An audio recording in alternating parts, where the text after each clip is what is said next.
Hey there! Did you know Baker's always gives you savings and rewards on top of our lower-than-low prices? And when you download the Baker's app, you'll enjoy over $500 in savings every week with digital coupons. And don't forget fuel points to help you save up to $1 per gallon at the pump.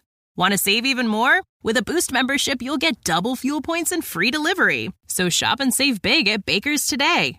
Baker's, fresh for everyone. Savings may vary by state. Restrictions apply. See site for details. TIAA is on a mission. Why? Because 54% of Black Americans don't have enough savings to retire.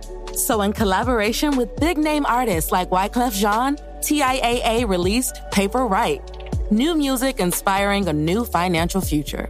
With 100% of streaming sales going to a nonprofit that teaches students how to invest. Stream Paper Right now and help close the gap.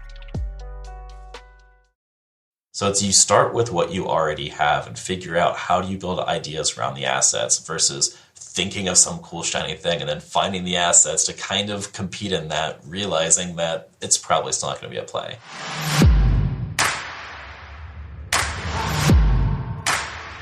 Hey, what is up, Millionaire University dudes and dudettes out there? I hope your 2024 is off to a fantastic start. I'm Brian Guerin, back with you on the Millionaire University podcast, and today I have a special treat for you. I had absolutely no preparation for this podcast outside of me texting my buddy Nick Winnenberg, fellow entrepreneur, good friend of mine, and saying, hey, you're an entrepreneur. Let's talk about entrepreneur things on the Millionaire University podcast. To which he replied about 2 seconds later, absolutely. Give me a date and time. So here we are. What are the two things when you're starting a business that you really need to take into consideration and that can also have a part in what you do throughout the life of your business? And Nick was like, that's easy. The customer validation process as a startup and when to pivot and when to be persistent. So Nick and I did a little riffing on this, mostly Nick because he's a genius. He's way smarter than me. Dude is just an entrepreneur on fire. I love him. So you guys are in for a treat today. We're going to learn from somebody who's in the trenches. He's pivoted multiple times. He's persisted multiple times. And he just dropped some serious gold nuggets on how to validate your customer base while you're in the startup phase. So enough of my chit chat. Let's get after it. Nick Winnenberg talking with me on the Millionaire University podcast. Let's go. Welcome back, everybody. I am with Nick Winnenberg today. He is a wonderful friend of mine. We have known each other for, probably going on 7 years now. When I first moved into Loveland, Nick was one of the guys I reached out to as a young professional. We even worked together on the Loveland Young Professionals board, if you will. Nick is a serial entrepreneur, wonderful human being, a highly educated man. He's way smarter than me. Nick, thanks for being with us. Appreciate it, buddy. Absolutely. I love the fact you call me a serial entrepreneur. I feel like I should be out there like starting a new cereal brand. Like we're going to do Cocoa Puffs, but we're going to make them small like Rice Krispies. I'm in. They're Nicky Puffs. How about that? They're Nicky Puffs. Gosh, that's actually what they used to call me in high school, so hopefully it doesn't get out. Uh-oh, we're going to dig up some old trauma here, aren't we? I gave you a little intro there. Give us a little bit of your story. Let's get some backstory of how Nick Winnenberg got to where he is today. I did graduate from the Ohio University over there in Athens, Ohio in 2015. My undergraduate degree was in entrepreneurship.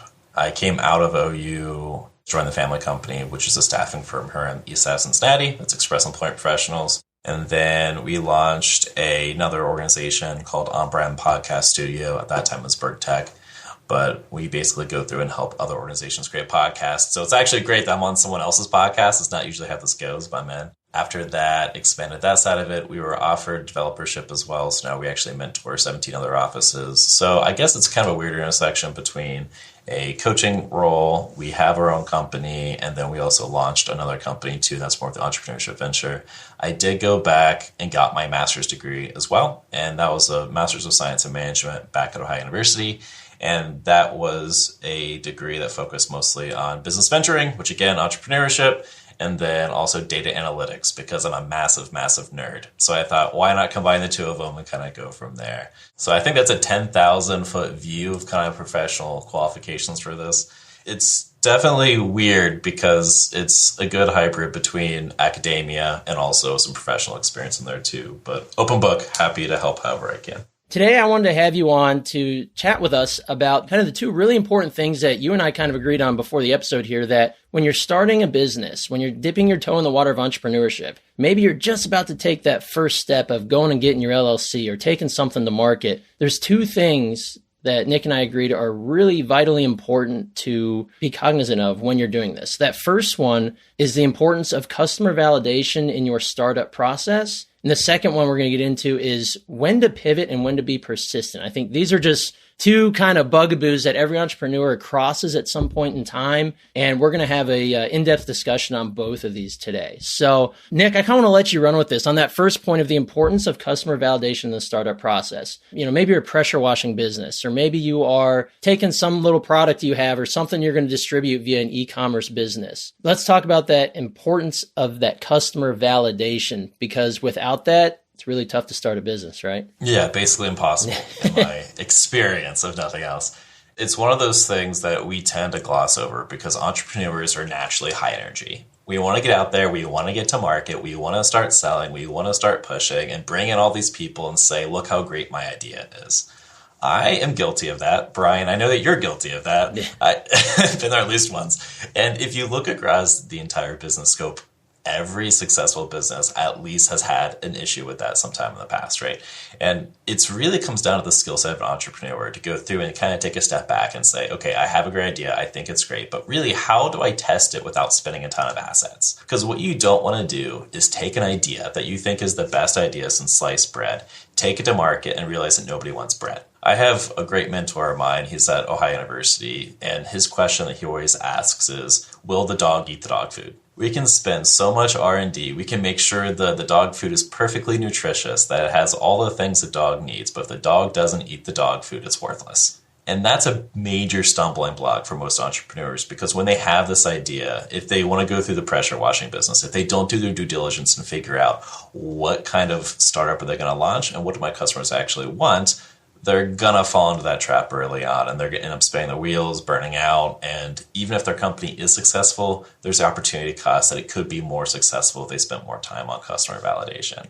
And what I mean by that is, honest to God, just conversations you have to have with people that you think could be your customers. And we can't make them like super directed questions. And I'm just going to go back to like this idea that was thrown around for like a historical trading card company. So instead of looking at like baseball cards, like Brian, I'm sure you collected, looking at your memorabilia in the background, could you do the same thing for historical figures? Could you go and get like a Gandhi card and trade it for a Stalin card? And could you do this entire thing? So let's pretend we're going to run with that idea and say, I want to launch this company. The first assumption I'm making is there's other nerds that think that would be cool. But I can't go to nerds and ask them, do I think that's cool? Because if I go to them and I said, hey, Brian, you're kind of nerdy. Let's pretend you're nerdy. I know you're not. But let's pretend you're nerdy. Don't you think a trading card company would be a good idea? What would you probably say? I'd probably say, yeah. Fantastic. Cool. Let's go find other nerds and talk to them too. And then I go to the next nerd and I say, I have this great idea. It's going to be a trading card company based on historical figures. Don't you think it's a good idea? You're going to get 35 nerds that all say, Nick, that's a great idea. We should launch it. Does that mean your idea is good? Nope. No. And that's the disconnect that you see so much in entrepreneurship. Is you have this idea that you want to take your idea and share with other people and tell them why your idea is good, but you're not asking them questions. You're not engaging with your customers. You're going through and telling them to respond back the way that they think you want to hear and get them riled up. You're not doing validation. You're not doing your product or service. You have to ask these open-ended questions, and that's a major, major stumbling block you see with most ventures. So instead, if I'm going to look at that trading card company, and I go to you, Brian, and I say, hey, Brian, what do you collect? I collect baseball cards. Cool. What's your favorite thing about baseball cards? It's the historical value on them and the nostalgia from being a kid when I collected them. Gotcha. So you have the historical piece that comes into it, both with your personal history, but also with the history of the players. So if I was going to ask you, like, what's the coolest card you have? What is that? Probably my Ken Griffey Jr. rookie card. Why is that one so cool to you? A, it has actual value, monetary value, but also he came to prominence when I was a kid. He was like the guy I looked up to. What did he mean to you?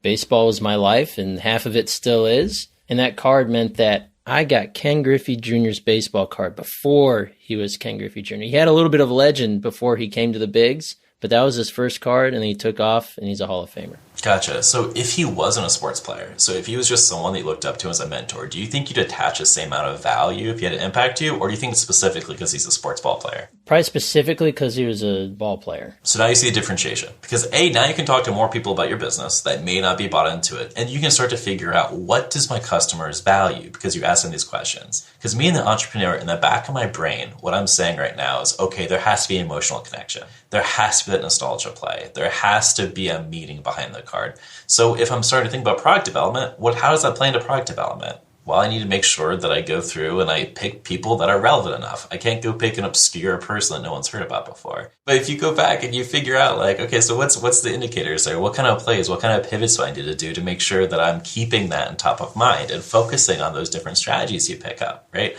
So you can't go and talk to people that you think are your customers and get them bought into it. You have to ask these questions and you have to pull out these assumptions and you have to constantly test yourself. One of the major things that I focused on with my master's thesis was looking at entrepreneurship competencies and identifying, is it a personality type? Do you have an entrepreneur is someone that is born from the womb, ready to come out and start hustling? Or is it a skill set that you can learn and derive and teach one another? And the answer is, of course, both. But how much in each can you actually go through and influence? And I think a big part of that customer validation is that skill set. It's that trainable skill set that you have to practice and practice and practice and ask good questions and build that up. The personality thing, you got it, you don't got it. But that skill set, if you're not great at customer validation, you're starting your startup and it's already on a weak foot. Let's say you're starting, we'll use that pressure washing business as just a random example. It's a pretty low overhead business that you can start up, right? If you've got a car and a pressure washer, spend $250 to get a pressure washer, you can go market yourself to homeowners who have mold growing on the side of their garage or their siding or whatever, right? Can you validate it by the fact that these other businesses already exist? Or do you need to dig a little deeper before you actually invest and start this up? Great question. Yeah, so that you're looking at the basic client validation and then competitor validation as well. Yes, you could go out and create a bakery or go to a pressure washing business by looking at other pressure washing businesses and saying, look, if they can support themselves and their crews, so can I. Is that the best play? And I don't know. Because here's the real conversation is if you go to that homeowner and ask them straight up, yo, I'm going to pressure wash the side of your house. However much you're paying them, you can pay me instead, but I have better hair, so you should pick me. Or I have a stronger pressure washer, or I'm faster, or I will be price competitive, or we're going to do a razor model, or we have hub and spoke with multiple distribution crews. All that stuff can differentiate, but is that the time for that conversation? Because instead, I want the conversation to sound like this. Hey, Mr. Homeowner, what's the biggest thing that you think is impacting the appearance of your house right now? And if I ask 100 homeowners what they're focused on, 75 of them say, oh my gosh, I have this moss growing on my roof, or I have a crack in my driveway, or my windows aren't clean, or my yard is unkept. And I'm looking at the assets that I got, and I got a truck and income to invest somewhere. Does it make sense for me to invest my assets in that pressure washer if 75% of the customers are saying, it's not the pressure washer that's getting me, it's something else? And that's important validation. So yes, you could 100% look at the market and make a supplemental product and compete on one of the factors you want to compete on. But if you don't have the conversations with those customers to see what they actually value, you're leaving a massive piece of the market. So you could totally do it and you could be successful doing it. But is there an opportunity cost for you to get more success if you just took a little extra time and talked to the customers about what they actually value based off what you perceive they value? And you could use this almost as a product or service enhancement, right? So let's say in this example, you go around and you survey 30 homes in a subdivision. A high enough percentage of them agree, yeah, the mold on my siding is like driving me nuts. But also they say, you know, my driveway's getting kind of dark. That could probably be pressure washed too. And the fact is, this neighborhood is 30 years old. A lot of these driveways are starting to crack. Now, as the entrepreneur, you can say, okay, I am getting validation for my pressure washing intention, but also X% of these homes have cracks in their driveway. Maybe I bring along crack filler and offer that as an upsell, right? Now you've just enhanced your business by X% by providing even more value to your clients. 100%. And while you're there, why don't partner, right? So you're there and you go and you figure out, oh, hey, we're doing this mold repair. And by the way, your grass is looking a little bit rough. Or they tell you, man, my grass is, okay, I might not want to invest in that company, but I'll go to Brian. Brian has a lawn care company. I'm going to talk to Brian, see if I can get him involved, and let's do some revenue sharing. So always keeping your eye out for opportunities is massive. We've kind of built this almost like a little web from that starting point of how do you validate a customer to now we're talking about the ability for you to go out and possibly have affiliates, or either affiliates or partner with companies and do a rev share through referrals. Because I know, especially in my agency, we serve home improvement companies, right? High ticket home improvement companies. I'll give you an example. Actually, 2 of my clients came from guys that did home improvement services at my home. The first guy gave me a referral to the second guy. Because after my water line blew out, I said, hey, by the way, do you happen to know anyone that builds decks? Mine's about to fall over. And he goes, as it turns out, 2 of my best friends just started a deck building company. You ought to talk to them. When they're able to do that and they have partnership agreements together, do a little bit of a rev share, now everybody's winning, not just the ability to make more money, but now your value to your clients is through the roof because you can help them solve a bunch of problems. And as a homeowner, and Nick, you know this as a homeowner, if I can go to one person and he can connect me to 3 others to solve all the freaking issues with our homes that always crop up, then I've got it made in the shade because we all want to be the guy who knows a guy, right? And if I know a guy who knows a guy who knows a guy who knows a guy, and they can all solve my problems and I can trust all of them to do it well, now we're just happy homeowners. I think you're hitting on something massive, and that's how do you niche down your company, right? One of the major assumptions that happens in usually the journey of the entrepreneurs, I want to be everything to everybody. And it's the death, right? Every entrepreneur either knows that and has tried to do that and it doesn't work or whatever. And it's a perfect example of what you're saying, right? If you went downstairs and talked to your plumber and you're like, hey, Mr. Plumber, I have a deck. Can you fix my deck too? If that plumber is like, yeah, bro, I'll fix your deck, there's a problem. I don't want my plumber fixing a deck, but I want him to know who's going to be that person. And I think marketing is perfect. I mean, you look at the marketing company you got. At first, you'd be like, I'm going to do everything for everybody. But what you just said is I'm going to focus it down. I'm only going to be looking at one small targeted niche. And I'm going to be doing this one service line.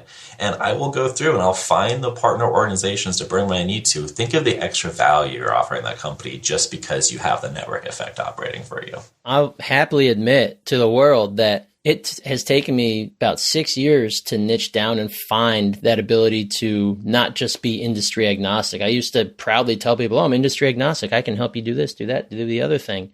After a while, it gets to be where you're a jack of all, master of none. There's nothing wrong with starting out being broad, but being able to narrow it down really narrows that focus. And when you can hone in on that niche, that's a game changer for your business. And that's what we've done at my agency with starting to focus on home improvement companies and their entire acquisition and retention system, because that's where we have the deepest impact. And when I get plenty of inquiries from other companies that are not related to what our core mission, which is making sure no business ever gets screwed by a marketing agency ever again, that's an important thing to be able to say is we specialize for businesses like yours. So you start that broad and bring it in. So I know we're going on a little bit of a tangent on that side because we could, between Nick and I, we could go on tangents all day long. We might be here for 12 hours and make a 13 episode pitch out of this. But the way that you make that 6 years go faster is through validation. If you would have started out asking those questions and figuring out this is my niche and this is the value that I'm bringing to this specific company, think of the money you'd save. Oh yeah. The amount of money burnt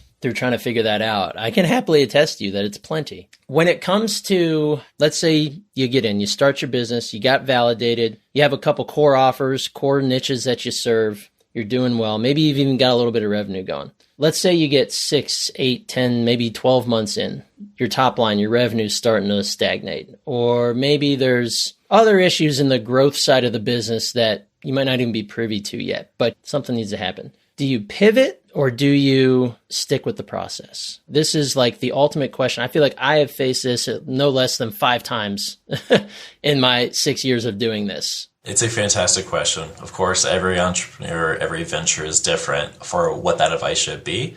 I can attest to kind of the thought process I go through when I hit that situation. Because if some entrepreneur tells you that they have never gone through that, they're lying to you. It's the ultimate question, and kind of the litmus test of entrepreneurs is, do they pivot? Do they have the confidence to pivot? Are they willing to go on the line? But at the same time, you have to remain persistent sometimes. And there's 1,000 different examples to look at this.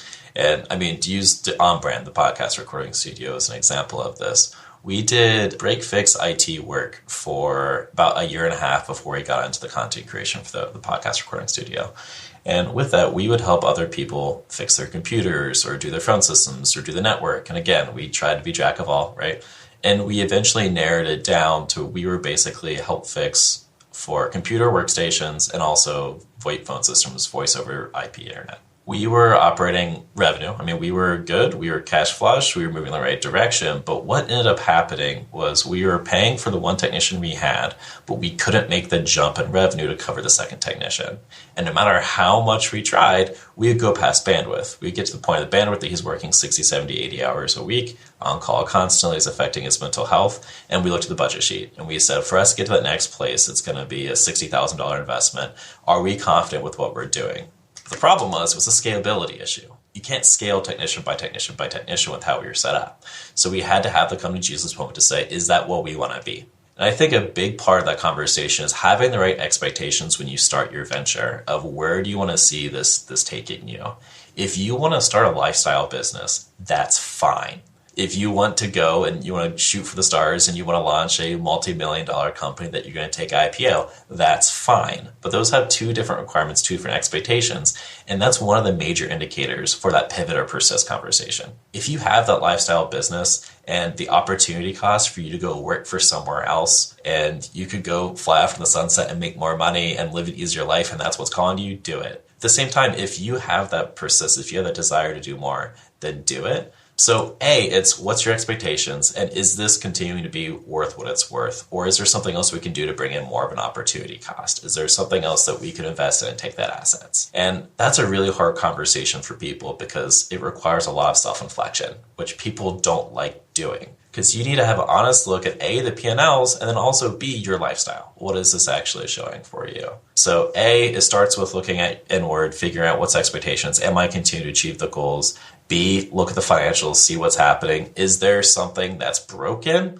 in the process? Or is there something that just hasn't hit yet? Sales will hit over time, right? And that's usually the first thing that's broken. If the answer is you're not bringing enough revenue, do more sales, you can persist through that usually, as long as you validated your product and you have confidence there's a niche product for it. If it's something that's a scalability issue or an issue with the core business structure, or an issue with one of your partners, then it's probably time to make a bigger pivot and figure out how to get around that. So when you were using your example with BergTech and that you and your brother pivoted masterfully into on-brand podcasts from BergTech IT Solutions, which was really cool to watch from the outside because you had a great business model. Like it was turning out enough revenue, but was it that first thing you noticed it was more of a people problem, right? It was the one technician, he was starting to get burnt, but even with him starting to get burnt, there wasn't enough revenue to bring on another person. Do you feel like if you were able to bring on that person at that time that the business model didn't need to be pivoted away from, or was it more of the people problems that we created with our business model needed to be pivoted from? That's a great question. I would say it's the people problem. And high recommendation, I don't know if I can do shameless plugs for people, but Michael Gerber wrote a really good book called E-Myth Revisited. Have you read it, Brian? Mm-hmm. Okay, cool.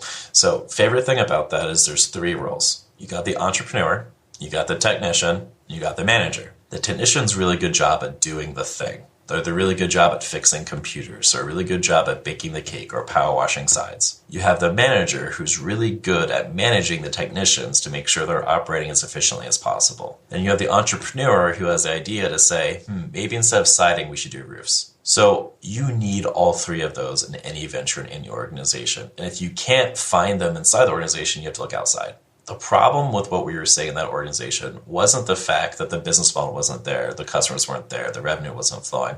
The problem was I had a technician who wanted to focus on how do I fix computers and didn't want to make the leap to management. And it really was didn't want to make the leap. Because at the end of the day, had all the technical abilities to do it, but that's not what his expectation was. That's not what he went into business for.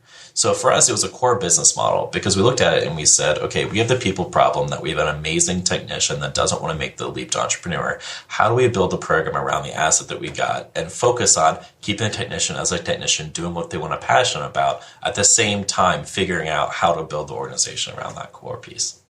Shipping can make or break a sale, so optimize how you ship your orders with ShipStation. They make it easy to automate and manage orders no matter how big your business grows. And they might even be able to help reduce shipping and warehouse costs. So optimize and keep up your momentum for growth with ShipStation.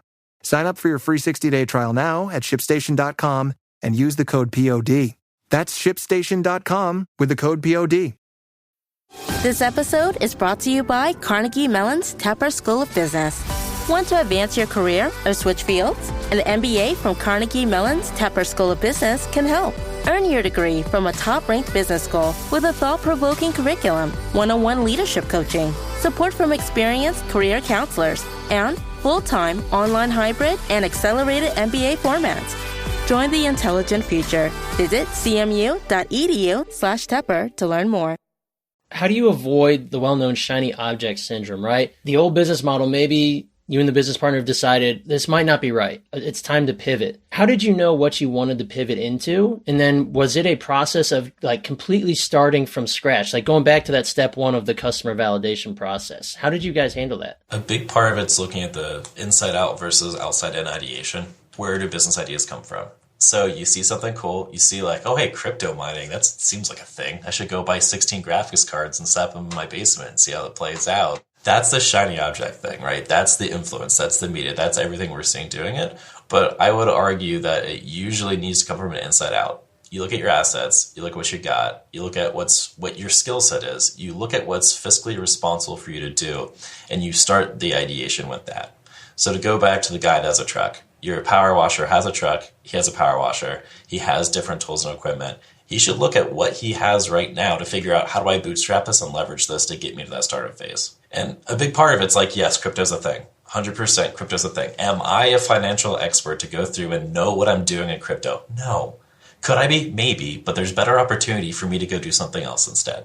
So for the tech company, it was looking at, I got an amazingly brilliant technician that's great at audio producing. He's a musician already, so he has all the instruments. He has all the sound recording equipment.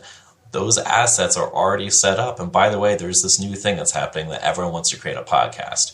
Can we leverage that trend? So it's you start with what you already have and figure out how do you build ideas around the assets versus thinking of some cool shiny thing and then finding the assets to kind of compete in that, realizing that it's probably still not going to be a play. And you see the serial entrepreneur that's going to be like, hey, I'm going to be a crypto miner, right? And then would be a subject matter expert. And we're going to launch a course on crypto. You see this transition a lot that you have the entrepreneurs and then you have the actual people that are doing the business. Does that make sense? Right. You have the innovators, and there we could go for days on the different levels of entrepreneur styles and types, like the innovator, the tactician, the implementer. But it's really easy if you are skewed towards the innovator side, the imaginative side of entrepreneurship. It is so easy. I can't tell you how many different things in the last 4 showers I've taken that I thought about, I should get into that.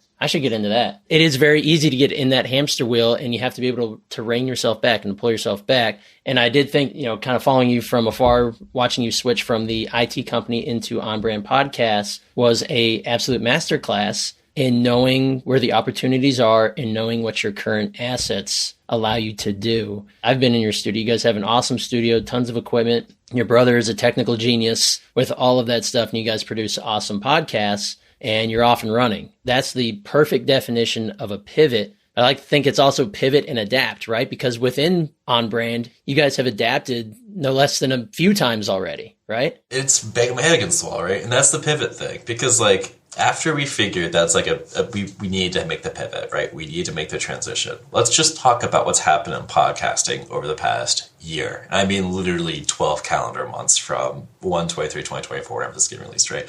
So it used to be, how good's your setup? How good's the audio quality? What's your distribution strategy? Who's going to write the show notes for you? Who's going to do the titles? Who's going to do the descriptions? Who's going to do the linking? Who's going to do the social stuff? All that stuff we could in-house, all right? And that was a value add that we could offer to our clients. And then with Squadcast and with Riverside and with these different AI platforms, we saw the transition.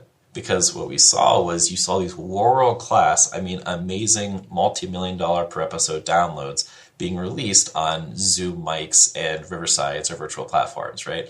And then you saw AI now going through and writing the show notes and writing the social posts and going through and doing a lot of the editing for you. So what we saw was more opportunities to pivot. So then, even after we had the idea, okay, let's move into the podcast world. We're going to make a really cool studio. We're going to sell it directly to clients, and they're going to buy into a marketing thing. We ran that for a while. Then you start seeing these pivots, and then the cost comparisons start coming out. Do I want to go work with On Brand and pay $700 an episode to create a really high-level professional content? Or do I want to jump on Riverside and make 80% the amount of quality, but at the same time, it's $24 a month versus it being $700, right? So you start to see this value shift. And it's, as an entrepreneur, how do you pivot to that? So as an entrepreneur, you're never done pivoting, and there's always going to be pivots. It's knowing when do you persist, when do you pivot. I could have drawn the line in the sand, right? I could have said, okay, no, we're going to shoot for that top 5% of the niche market that wants the super high quality, that they want to do ASMR bullshit, right? Like whatever they want to focus on, I'm going for the top of the line niche. But I didn't, right? I said, okay, cool, let's adopt the technology. Let's figure out how to do it better than the competition and make them more faster and cleaner than what we're seeing in the market. That was a pivot conversation itself. So you're right. Even after you make a big pivot, there's these small little correctional pivots that you'll always need to make, or you're going to fall behind, especially when you're something as innovative of podcasting or marketing or social media. Right. Well, it's being able to pivot with especially the advent of AI, right? Well, it's been around for a while, but this year, obviously, it has exploded. And there's just been the fear across multiple industries of, oh, AI is going to replace us. They're going to replace this. Copywriting is dead. Podcasting, editing and creation as we know it is dead. It's all changed.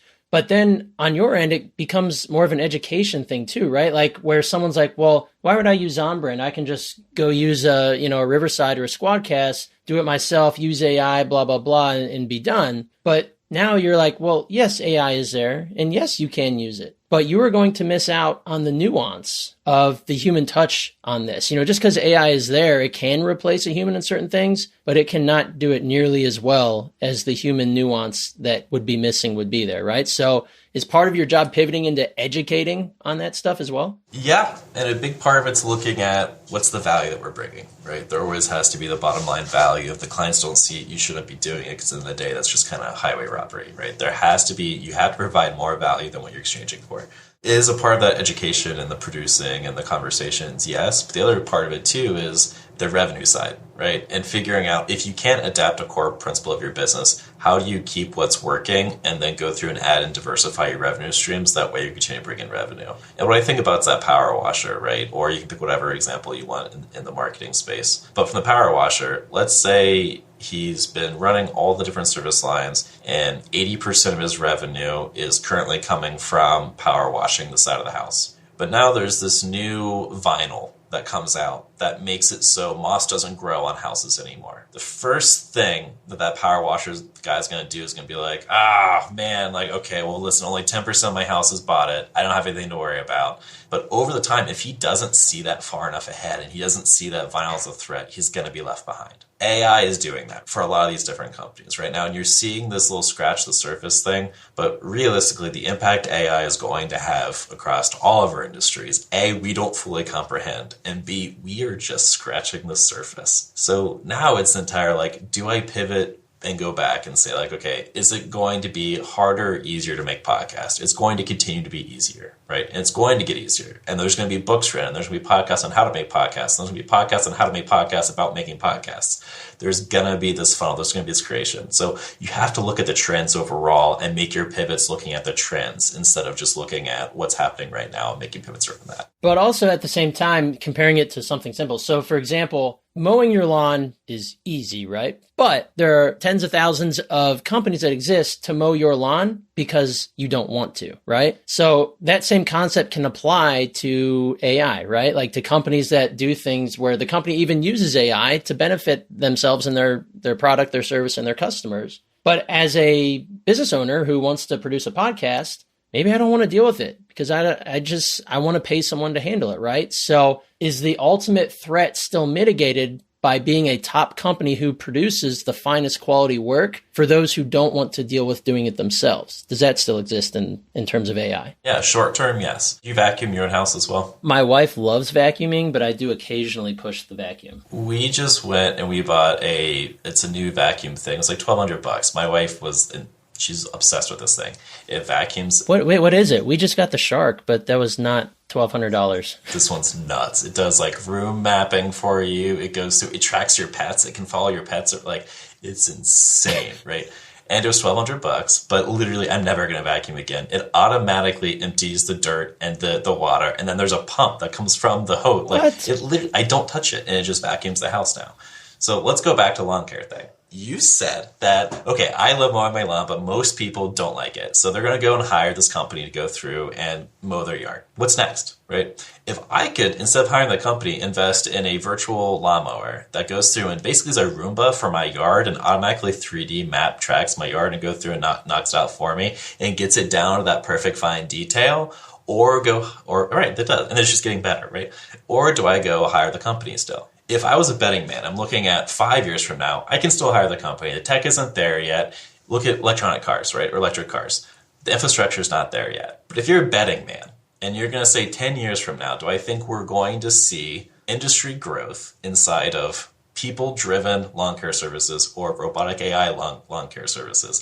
I'm probably going to pick robotics. So again, it's a short term. Short term, could I pick up market share by focusing on the human element? Absolutely yes. And I plan on it. And we all should. But in the back of our mind as entrepreneurs, we always have to be aware of the next pivot. We always have to be thinking about what's happening in the market right now that's going to impact this industry and how am I going to prepare for it? And even with that pivot, you're thinking in the back of your mind, okay, podcasting is getting easier. I need to continue to show people how to create podcasting. Back of my mind, I know there's going to be a supplement of podcasting one day. I don't know what it's going to look like, but I know it's going to be there, right? The big part of it's like, what's going to happen to social media? Are we still all going to be massive consumers of social media? Facebook is not dying. The old bastard isn't dead yet. It's still producing. Right, exactly, for sure. But looking at like some of the trends you're saying, like what are those trends going to be? How's it impact podcasting? So like a lot of the pivots you're making now, know your future pivots, know what's happening, know what's coming downstream, and always keep that full picture in mind. Don't think about what's going to happen by the end of the year. Think about what's going to happen 3, 5, 10 years down the road. What trends are we seeing? What can we capitalize on now to figure out if it's a pivot or a persist thing? Yeah, absolutely. And to your comment on Facebook, while Facebook is still the highest converting in terms of lead generation for businesses, at my agency, we're starting to look around the corner too, because X, the artist formerly known as Twitter, ads are making a comeback, right? It's the basement level right now because they've gone through a lot of turbulence. There's a lot of chaos over at Twitter, right? A lot of advertisers vacated the platform. Well, what happens when mass amounts of advertisers vacate a platform? Ad space gets really cheap. It's just like the real estate market, right? So we're starting to see a big comeback in Twitter ads. I'm going to call it Twitter forever because X, Elon, you're great, but that was a terrible name. X, whatever. That means nothing. I'm starting to look at making investments and being able to add that as a platform to our repertoire, right? For lead generation for our clients. Because right now, the biggest players or the people who see the biggest benefits on Twitter ads are typically e-commerce brands, bigger companies, smaller local businesses, medium-sized, small businesses are not necessarily using Twitter very much. And I'll be the first to admit, I've never had to use Twitter ads because there is enough from Facebook, Instagram, Google, website traffic. There's enough to keep these businesses busy. But for the ones we work with, the ones who are growth-minded, ambitious, and intend to get not to the next level, but to the next 4, 5, and 6 levels, there's other platforms that we need to investigate. And right now, there's one sitting right under our nose that has inexpensive ad space. So that's an example of pivoting in the marketing side of the world where it's just knowing where the next big thing's coming from, not knowing it, but just doing your research and investigating on it and just looking for the intangibles, the obvious things like, okay, all these massive brands left Twitter, ad space probably isn't very expensive. Do a lot of people go to Twitter still? Yes. That's where like news happens. Lots of people are there. It might be a completely different market audience than the people who hang out on Facebook. But guess what? That's awesome because now you're reaching more people who probably need your service that don't happen to hang out on the other platforms where you're making your nut right now. So knowing when to pivot, knowing when to be persistent is huge. And I think if you're able to blend those together, the best entrepreneurs are ones who have the wealth and have been successful. They knew when to pivot, but they knew when to be persistent. Yeah, and if we all just figure it out, we'd be way more successful than we actually are. So it's an art, not a science in that one. But that's for dang sure. Yeah, if we had it perfectly figured out, we'd be bajillionaires. But at least that's the path we're on, right? So awesome. Well, Nick, we should probably go ahead and land the plane, or else you and I could go for hours. I'm down if you're, again, I can clear my calendar, but we'll just come back next time. That's good to know, because I'm probably going to have you back, because there's a lot of awesome tidbits in that brain ears that a lot of folks in our audience, myself included, can benefit from. So do you have any parting words for the aspiring entrepreneurs, or maybe those in our listening audience who are already entrepreneurs, or they're about to take that first step? Yeah, I mean, obviously look at Millionaire University. The work that you guys are doing inside the organization is absolutely fantastic. I love the kind of school of hard knocks approach, I'm going to call it. I don't know what you guys formally call it, but focusing on what the end in mind is brilliant. Keep looking at your business like a science. As an entrepreneur, you are a scientist. Look at the experiments. How can you experiment in business? How can you make it better? And focus on the bottom line, but also focus on the people and the impact that you're making. Awesome, Nick. Well, thank you, man. I really appreciate it. You are a rock star, great friend, and we had a wonderful time with you on the Millionaire University podcast today, man. You take it easy. We'll catch you next time. All righty, let's hear it for Nick. Dude drops some serious knowledge when it comes to validating your customer base while being in the startup process.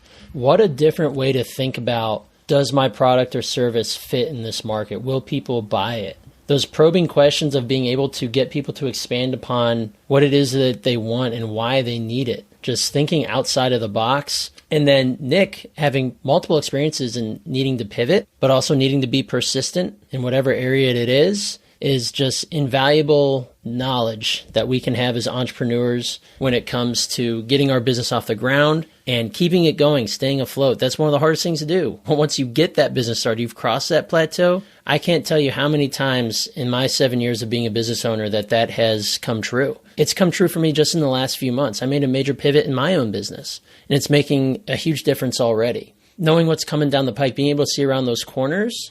Hope you guys found some valuable knowledge in here. We love bringing it to you. We can't wait to see you on the next episode of Millionaire University.